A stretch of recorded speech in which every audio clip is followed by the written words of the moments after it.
This is the NCAA Division III Marshall, Texas Regional post-game press conference for Fontbonne University, who just fell to Linfield 4-3.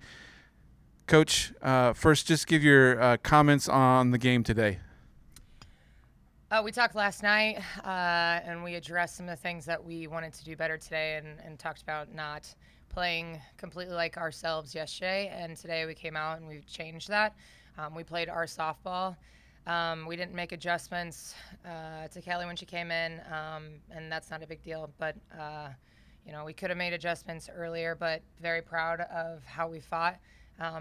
Linfield's a great team. They're a great hitting team. They've got speed. We threw a kid out who's stolen quite a few bags. There are a lot of good, positive things to talk about.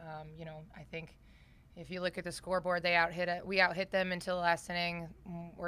We got out-hit by a hit. 4 errors or whatever it was. Sometimes you don't always win the ones that you think you should win, and it's a great learning experience for our younger kids coming back, and it was a great game, and that's what I expected yesterday to be as well. So I'm proud that we came out and we changed what we needed to change. We played our softball because that's our softball. We have players Grace Harlan and Hannah Miner. Ladies, just talk about your NCAA experience. First time for Fontbonne since 2015. Part of history getting back here. Just talk about your experience here in this season and what it meant to you. Grateful. I feel like that's the only word to start with. I mean, you look at that scoreboard 4-3. No one expected us to do that. We've been the underdogs this whole season. And that fueled our fire. We were like, no, we have more heart than them. We have more passion. And if you ask any girl out there right now, it's like, I'm going to go to war for you. And that's what we did. And we put it all out in the field, and there's no regrets. So. Yeah, I think we came in, no one was expecting us to do anything. You have girls stealing on a shallow ball, taken home when not normally you're not going to do that on a team like the other two teams you have here. So it's throwing girls out at second, it's throwing girls out at home. It just, teams aren't expecting you to be the team you are because you're not ranked. And honestly, I felt like we came in that game and we showed a lot of the Division III teams out here that we deserve a number by our name, and we just put it all out there. And unfortunately, it didn't fall our way. But honestly, any other day that's going to fall our way, and it's just unfortunate that it didn't today. Coach, just talk about this season and your team getting here. Like we said, first NCAA tournament since 2015 for the program. Yesterday you talked a little about your seniors. Just what did the season mean to you and to the university and getting here to the NCAA tournament?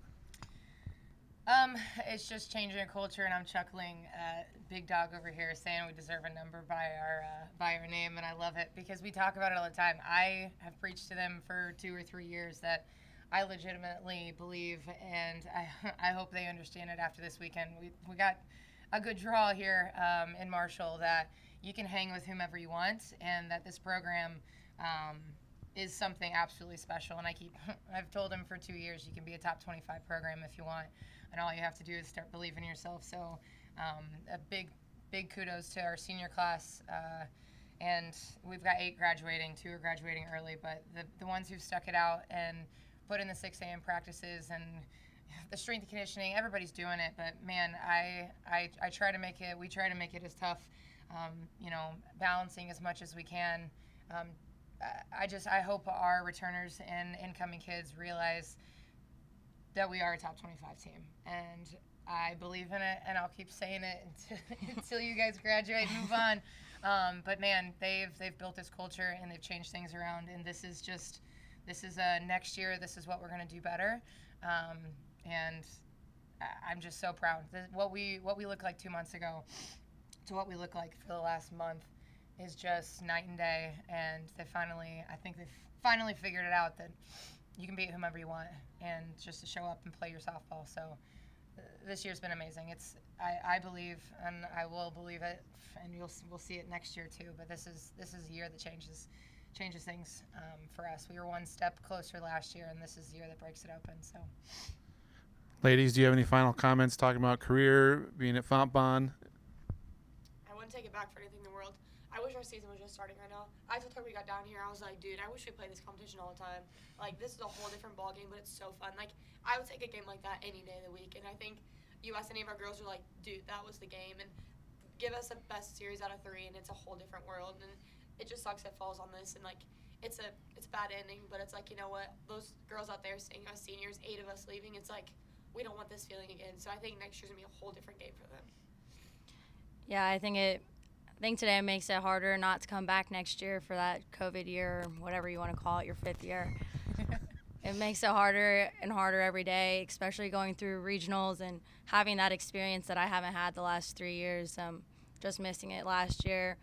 It definitely makes it hard. It makes it a thought in your head. And I know she's getting giddy over here because she wants it. She wants me to say it, but it leaves you with a satisfied feeling. Unfortunately, just whether it is a year that you come back or it isn't, it's a great way to end the season. Only one person ends the season with a win, and unfortunately, like, that wasn't a win, but it could have been. So.